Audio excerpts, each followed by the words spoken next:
Hello student, welcome to Radis classes. तो हम लोग ने लास्ट प्रीवियस लेक्चर में जो हम लोग ने सीखा था वहाँ पर हम लोग ने बात की थी हाइड्रोलिक लिफ्ट्स, हाइड्रोलिक ब्रेक्स के बारे में यूज़ किया था और उसके बाद में हम लोग ने और भी टॉपिक्स के ऊपर वहाँ पर रिसर्च करते हुए बात की थी। अभी हम लोग यहाँ पर लेक्चर 4 में स्टार्ट करने जा रहे हैं। हमारा मैकेनिकल प्रॉपर्टीज़ ऑफ फ्लूइड्स का जो हमारा नेक्स्ट पार्ट है वो है मेजरमेंट्स ऑफ प्रेशर। क्या हम लोग प्रेशर को कैसे मेजर करेंगे। तो सबसे पहले यहाँ देखो, instrument used to measure pressure are called pressure meter. एक होता है प्रेशर मीटर और प्रेशर गॉग्स और वैक्यूम गॉग्स। इसको आप लोग गॉजेस भी बोल सकते हो, पर इसको हम लोग फिजिक्स के वर्ड्स में गॉग्स ही बोला जाता है। तो आपको बताऊंगा मैं कि आगे क्यों इसको गॉग्स बोला जाता है और इसका यूज़ क्या है आगे। ओके, तो यहाँ पे हम लोग जो सीखने वाले हैं इसके फंडामेंटल्स में से एक है मर्क्यूरी बैरोमीटर और दूसरा है ओपन ट्यूब मैनोमीटर।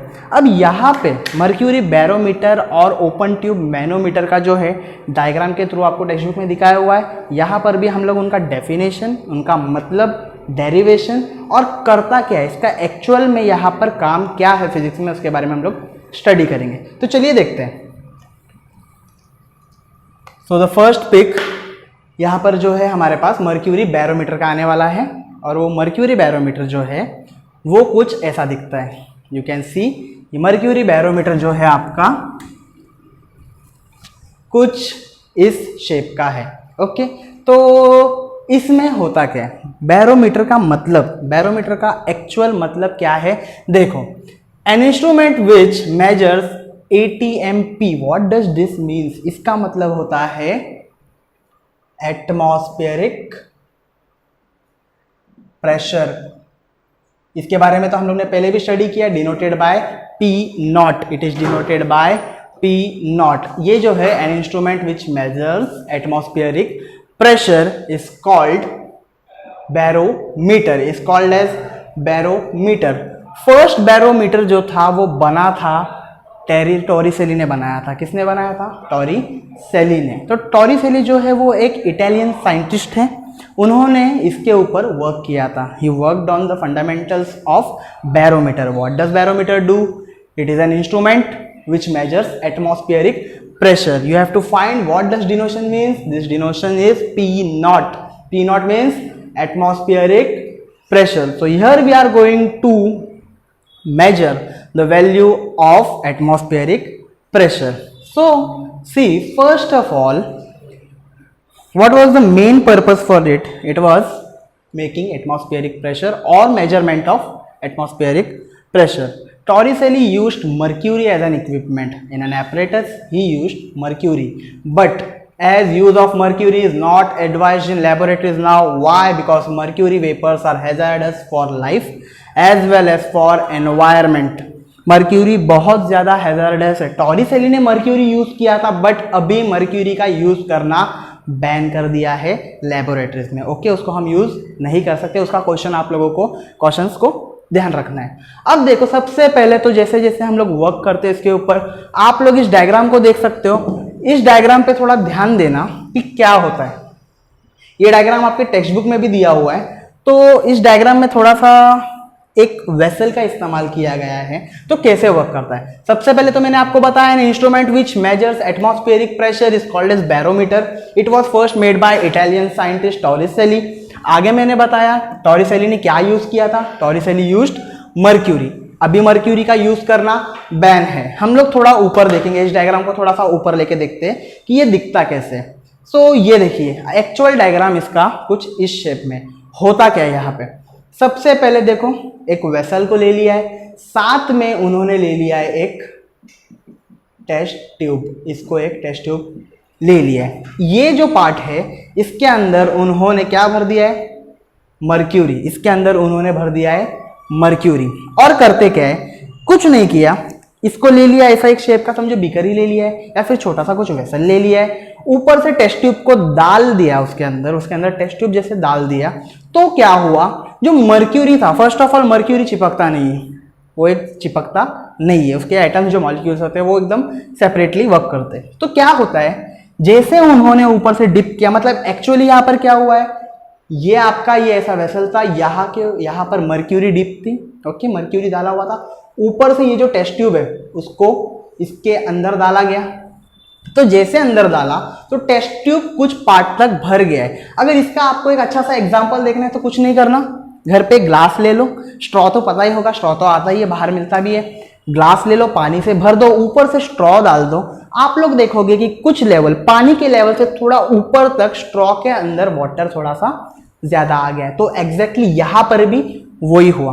तो यहाँ पे समझने वाली बात क्या है, सबसे मेन समझने वाली बात ये है, you can see this point C and this point C. ये जो पॉइंट सी है उसके ऊपर लगने वाला जो प्रेशर है यहाँ पे और यहाँ पे जो प्रेशर एक्ट कर रहा है, क्योंकि ये बाहर का पार्ट है, बाहर एयर है, एयर है मतलब कौन सा प्रेशर, एटमॉस्फेरिक प्रेशर, मतलब पी नॉट वर्क कर रहा है। जो प्रेशर अभी अच्छे से देख सकते हो, ये जो आपका पार्ट है ये और ये, इसके एडजेसेंट में ही आपका ये बी पॉइंट भी है, एडजेसेंट में बी पॉइंट है। तो अगर यहां पे एटमॉस्फेरिक प्रेशर वर्क कर रहा है तो बी पॉइंट के ऊपर भी किस तरह का प्रेशर वर्क करेगा, it will be also atmospheric pressure. तो सबसे पहले मैं ऐसा लिख सकता हूं, pressure at B is none other than atmospheric pressure. मैंने वही तो बताया, यहां पे क्या बताया, सी पर जो प्रेशर है वो एटमॉस्फेरिक, ये दोनों इसका एडजेसेंट पॉइंट पर है, इसीलिए यहां पर भी कौन सा प्रेशर एक्ट करेगा, एटमॉस्फेरिक प्रेशर। एटमॉस्फेरिक प्रेशर किससे डिनोट किया जाता है, मैंने ऊपर ही बताया था, पी नॉट से डिनोट किया जाता है। अब क्या होगा यहां पे देख लो, अगर pressure at B point is P naught, why pressure at point B is equal to atmospheric pressure. वो किसके इक्वल होगा, एटमॉस्फेरिक प्रेशर के इक्वल होगा। यहां तक क्लियर होता है। आगे डिफाइन करता हूं मैं कि क्या हो रहा है। सबसे पहले ये सब बातें तो मैंने क्लियर कर दी, यहां पर क्या वर्क हो रहा है। तो देखो, जैसे मैंने यहां पर बोला आप लोगों को कि ये सी पॉइंट, ये सी पॉइंट और ये पॉइंट के ऊपर क्या वर्क कर रहा है, कौन सा प्रेशर वर्क कर रहा है, एटमॉस्फेरिक प्रेशर वर्क कर रहा है। सब जगह पर क्या वर्क कर रहा है, एटमॉस्फेरिक प्रेशर। सेकेंडली आप लोग देख सकते हो, इस पॉइंट से इस पॉइंट तक ये जो ए पॉइंट है, इन लोगों ने इसको क्या दे दिया है, हाइट दे दिया है। क्या दिया हुआ है, h is the required height here. तो होता क्या है, यहां पे इस पॉइंट तक तो क्या है, मर्क्यूरी फील्ड है, ऊपर जो फील्ड है वहां पे एयर नहीं है, there is no particles of air there. इसका मतलब वो कौन से मीडियम में चला गया है, अभी वहां पर क्या फॉर्म हो गया है, vacuum, because there is no presence of air. वहां पर एयर का प्रेजेंस ही नहीं है तो वैक्यूम बन गया है। टॉरिसेली ने उसका नाम दे दिया टॉरिसेलिस vacuum.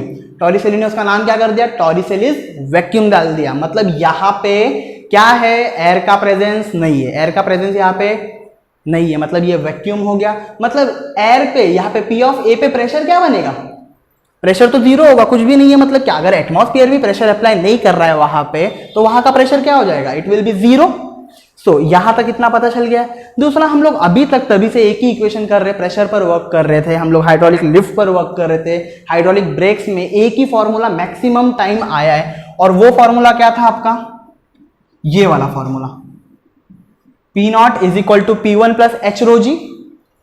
H is the required height, rho is the density, G is the gravitational acceleration.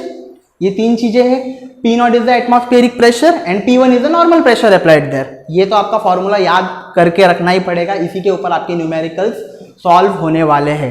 Exactly जैसे इस पे मैं बात करता हूं, तो यहां पर मैंने सबसे पहले बोल दिया कि हमारा जो बी पॉइंट का प्रेशर है वो और कुछ नहीं, क्या है, एटमॉस्फेरिक प्रेशर। हमें यहाँ पे निकालना क्या होता है, बैरोमीटर में क्या होता है, एटमॉस्फेरिक प्रेशर ही ढूंढा जाता है ना, मतलब हम लोग को पी नॉट का आंसर ही ढूंढना है ना। तो क्या होगा यहाँ पे ध्यान दो, जैसे मैंने बोला कि ये जो हो जाएगा आपका PB is equal to PA plus H rho G, इस फॉर्मूले के थ्रू यही हो जाएगा आपका।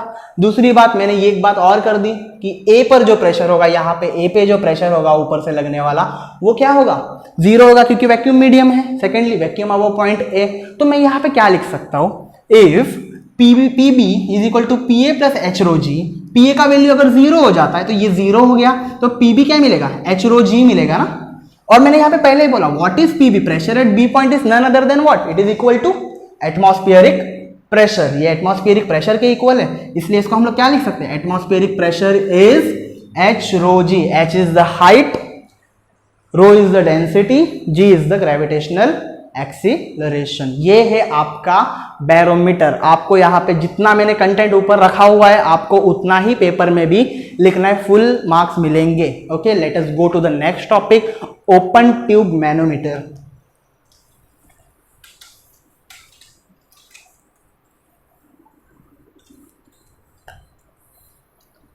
सी you can see the open tube manometer, ये आपको डायग्राम यहाँ पर तो दिख के आ रहा होगा।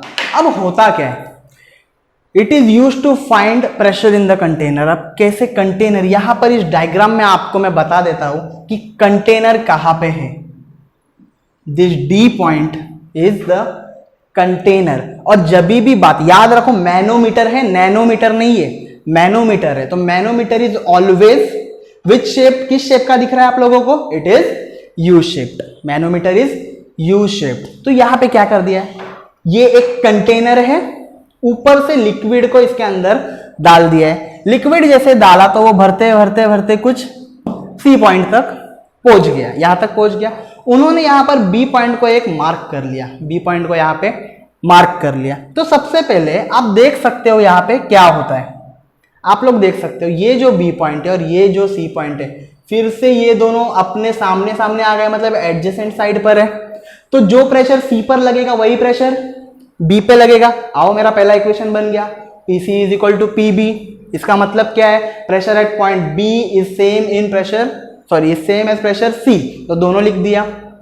अब जो हमारा फॉर्मूला है, वापस से वही formula, P not is equal to P one plus H rho G वाला, ये फॉर्मूला याद रख लो, याद कर लो, बार बार यही फॉर्मूला का इस्तेमाल होने वाला है। तो यहाँ पे उसने क्या कर दिया है, प्रेशर एट पॉइंट बी माप रहे, pressure at point B is, क्या होगा इसमें, बी पॉइंट पर है, ऊपर से है, एयर ऊपर है, इस साइड में तो एयर कुछ है ही नहीं, एयर के मॉलिक्यूल्स ही नहीं है, ऊपर से आ रहा है, मतलब यहाँ पे कुछ एटमॉस्फेरिक प्रेशर लग रहा है। तो प्रेशर जो रहेगा वहां पर एटमॉस्फेरिक प्रेशर, और साथ में हमारा एच रो जी रहेगा, एच उसकी हाइट, यहाँ की डेंसिटी, और उसका gravitational acceleration.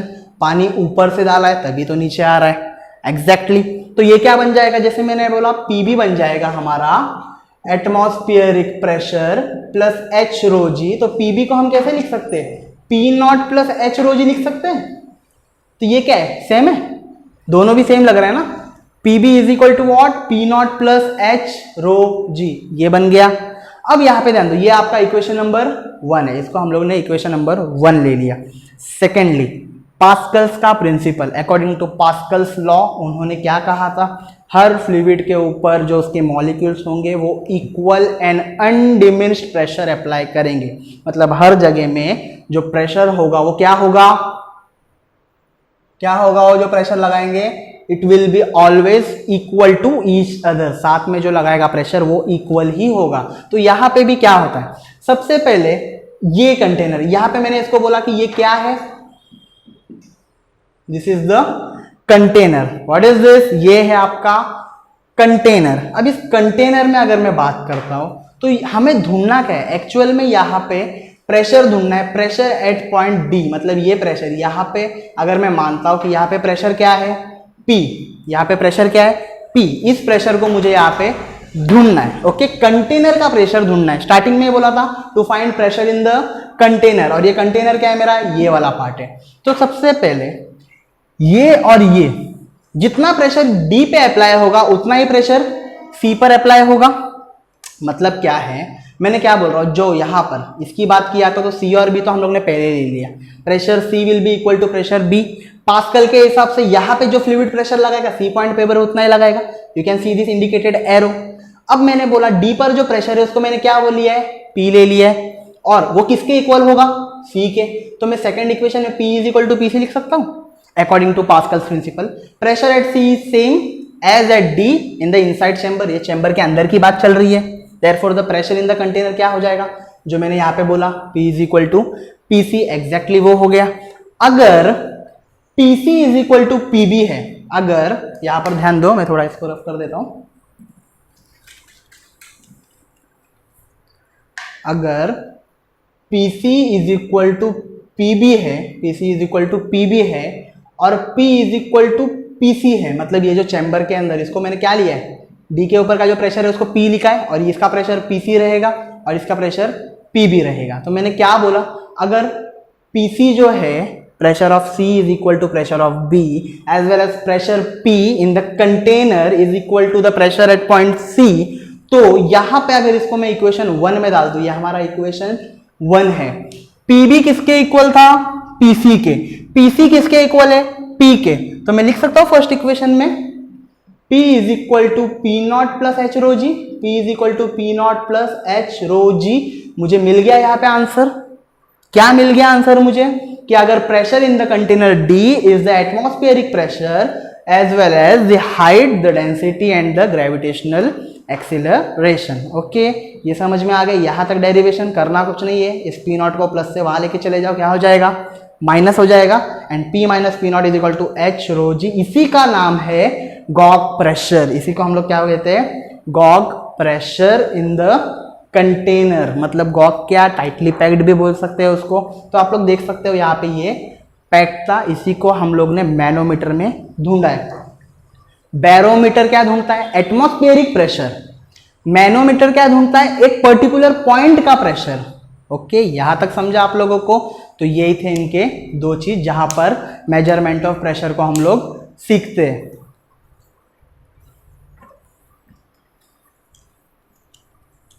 So let us go further. आगे जो होगा हम लोग बात करेंगे अभी इसके बारे में। तो यहां पे ये जो पॉइंट लिखा है surface tension, first of all इसके बारे में बता दूं कि आपका जो प्रीवियस सिलेबस था, प्रीवियस सिलेबस में ये जो सरफेस टेंशन के बारे में लिखा हुआ है, इसके ऊपर एक पूरा का पूरा चैप्टर था। बट इस बार उन्होंने क्या कर दिया, जो 6 to 7 मार्क्स कंटेंट करके आता था, प्रीवियस सिलेबस जो था वहां पर 6 to 7 मार्क्स का कंटेंट खुद जो था वो सरफेस टेंशन से आता था। उसमें एमसीक्यूज आते थे, एक डेरिवेशन भी आता था और एक सम सॉल्व करने के लिए भी आता था।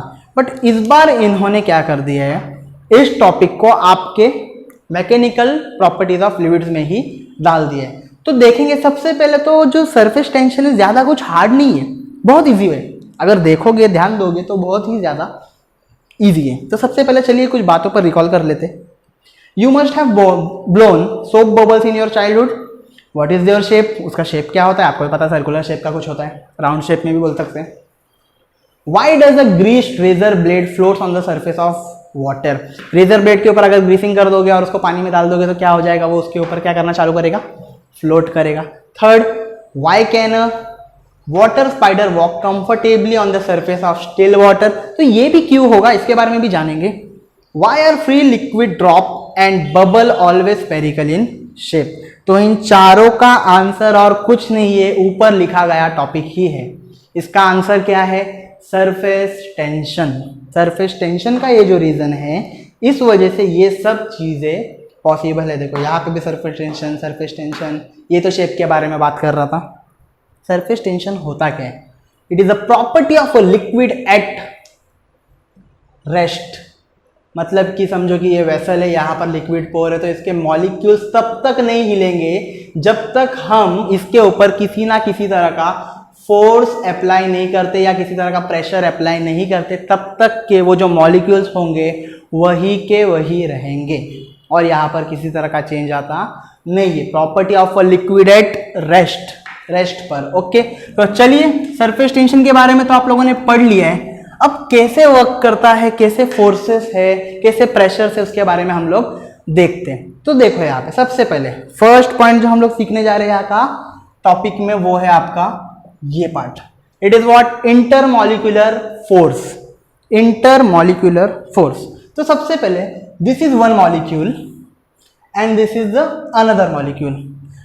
अब ये इसको अपने तरफ अट्रैक्ट करेगा और वो उसको, तो दोनों के बीच में जो फोर्स ऑफ अट्रैक्शन होता है उसी को हम क्या कहते हैं, इंटरमॉलिक्यूलर फोर्स।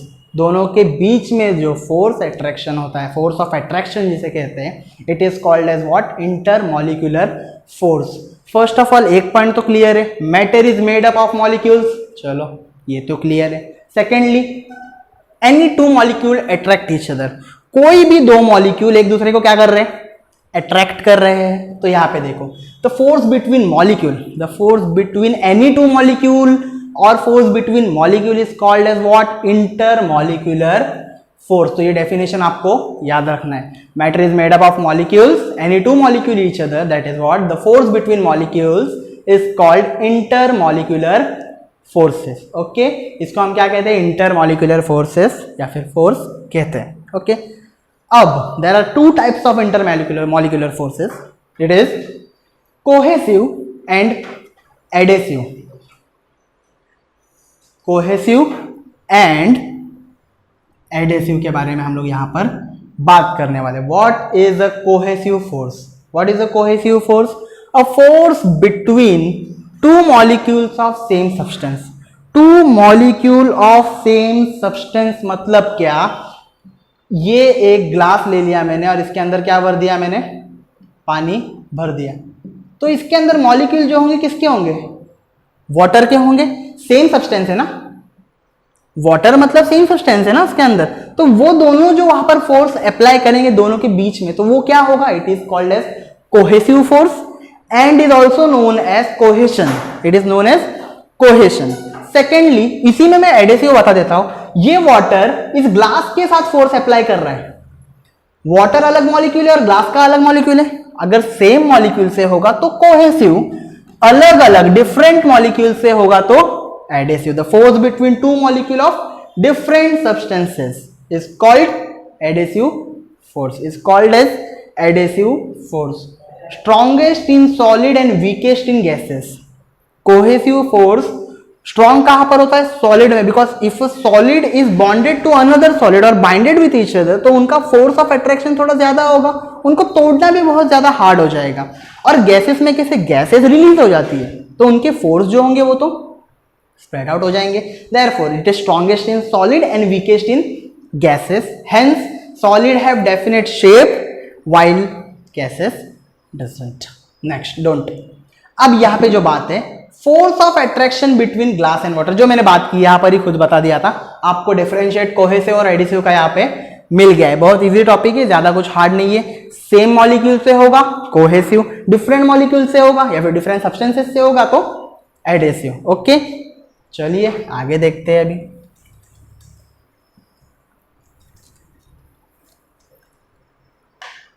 सेकेंड पार्ट, जैसे फर्स्ट हम लोग ने वर्क किया इंटरमॉलिक्यूलर फोर्स। इंटरमॉलिक्यूलर फोर्स के दो पार्ट देखे, कोहेसिव एंड एडेसिव।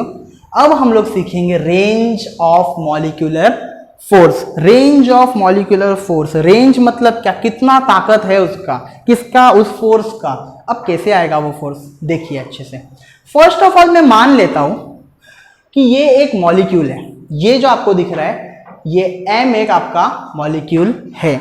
अब ये जो मॉलिक्यूल M है वो अपने नजदीक के मॉलिक्यूल को अपने तरफ क्या करेगा? अट्रैक्ट करना चालू करेगा। ये दिख रहा है दूसरे मॉलिक्यूल्स आप लोगों को दिख रहा है, तो ये इनको अपने तरफ क्या करना ट्राई करेगा? अट्रैक्ट। तो जितने दूर के रेंज तक, जितने मैक्सिमम उसका रेंज कि जहां तक वो किसी मॉलिक्यूल को अपने तरफ अट्रैक्ट कर ले, that is called as range of molecular force. So how will we define? The maximum distance from a molecule, maximum distance from a molecule up to which the molecular forces is effective. कब तक कितना effect करता है वो, कितने दूर के distance तक खींचता है, is called as the range of molecular force. is called as the range of molecular force. Hard नहीं है, बहुत इजी है, समझ में आएगा तो बहुत ज्यादा इजी होता है। Second, sphere of influence. Sphere of influence का मतलब क्या होता है? देखिए यहाँ पे स्फीयर ऑफ इन्फ्लुएंस, जो आपका फर्स्ट फोटो खुद है, ये जो ए पार्ट है स्फीयर ऑफ इन्फ्लुएंस है। तो इस डायग्राम को अच्छे से देख लो। सबसे पहले एन इमेजिनरी स्फीयर। स्फीयर मतलब ये पूरा, और ये जो छोटा पार्ट यहाँ पे दिख रहा है ना, वो है उसका मॉलिक्यूल। किसका?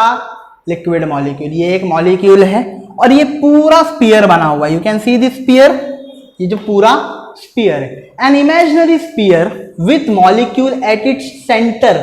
जैसे मैंने बोला वैसे molecule at its centre, sphere के सेंटर में क्या है? Molecule. And radius equal to the molecular ranges. इसके जो रेडियस है, you can see this radius, वो कितना है? जितना उस मॉलिक्यूल का रेंज खींचने का, दूसरे मॉलिक्यूल को अपने तरफ अट्रैक्ट करने का जो रेंज है वो उसके रेडियस है खुद। ये सब देख सकते हो। To the molecular ranges is called as the sphere of influence of the molecule. समझ में आ गया ये क्या होता है? मॉलिक्यूल यहाँ पे है और जितने दूर तक वो अपने रेंजेस देता है उसके रेडियस ही उसका क्या होता है? Sphere of influence of the molecules कहते हैं उसको। यहाँ भी ये भी क्लियर हो गया, इजी पॉइंट है। थर्ड जो इसके बाद वाला डी पॉइंट है वो देख लो, वो क्या होगा, सरफेस फिल्म। अब सरफेस फिल्म होता क्या है, तो सरफेस फिल्म जो है वो सरफेस फिल्म क्या होता है मैं आप लोगों को बताता हूं। सीयर सरफेस फिल्म, फिल्म का मतलब क्या होता है, लेयर। ये जो बी है, ये जो पूरा डायग्राम आप देख सक रहे हो, ये जो है यहाँ पे एक्स है, ये एक्स डैश है, ये वाई है और ये आपका वाई डैश है। तो सरफेस फिल्म में होता क्या है, फिल्म का मतलब एक लेयर, मतलब क्या समझो, ये एक पानी से भरा हुआ वेसल था और ये जो है लेयर है, इसको हम लोग क्या कहते हैं, फिल्म कहते हैं। What do we call it as a film. First of all, a surface layer of a liquid with thickness equal to the range of intermolecular force is called as surface film. तो दिख रहा है आप लोगों को ये जो line उसके बाद जो बनी हुई, मतलब कितना ऊपर से लेकर के नीचे तक की जो लाइन है वो होता है उसका सरफेस फिल्म। और उसका मतलब क्या, उसका थिकनेस किसके हिसाब से, to the range of the intermolecular force, उसके अंदर के मॉलिक्यूलर फोर्स तक के रेंजेस तक जो जाता है तो उसी को हम क्या कहते हैं, surface film. It is called as surface film. Secondly, free surface of liquid. Free surface of liquid क्या, it is the surface of fluid which does not experience any shear stress. Shear stress तो आप लोग को बताया था ना, कि समझो कि एक ये सा ब्लॉक है, इसके ऊपर जैसे हम फोर्स अप्लाई करेंगे तो क्या हो जाएगा, थोड़ा वो कुछ ऐसा शेप ले लेगा। तो ये जो टेक पार्ट हुआ इतने पॉइंट में, it is called as the shear stress, जो यहाँ पे वर्क किया। तो इधर भी वही बताता है। स्टार्ट में हम लोग ने प्रेशर में शेयर स्ट्रेस के बारे में सीखा था। It is the surface of fluid which does not experience any shear stress. वहां पर किसी तरह का स्ट्रेस अप्लाई होता नहीं है। X Y is the free surface of liquid. X Y जो है ये free surface of the liquid है, और ये पूरा जो पार्ट है, ब्लॉक जो बना था, it is called as the surface film. तो यहां तक हम लोग ने इस चैप्टर में कंप्लीट कर लिया है। इसके बाद के जो भी चीजें होंगे वो हम लोग नेक्स्ट लेक्चर में कंटिन्यू करेंगे, और उसमें हम लोग और भी चीजों के बारे में वहां पर बात करेंगे। सेकेंडली, यहाँ पर जितनी भी चीजें सीखी है, मैक्सिमम चीजें प्रेशर से रिलेटेड थे, एटमॉस्फेरिक प्रेशर से भी रिलेटेड थे। हम लोग ने वर्क किया, इन्फ्लुएंसेस देखा, सरफेस फिल्म देखा, जो भी चीज़ें आज हम लोग ने देखा है उसके बारे में आप लोग अच्छे से, जितना भी डिफ्रेंशिएट किया हुआ है उसको अच्छे से वर्क कर लो और पढ़ाई भी कर लेना। क्लियर? सेकेंडली, कंप्लीट नहीं, तो यहाँ पे जितना भी हम लोगों ने कंप्लीट किया है इसको आप लोग ध्यान से देखोगे, और नेक्स्ट लेक्चर में हम लोग इसके आगे के पार्ट्स को लेके आ जाएंगे। वहाँ पर कुछ डेरिवेशन से भी हम लोग डील करने वाले हैं। Till then, stay safe, stay home.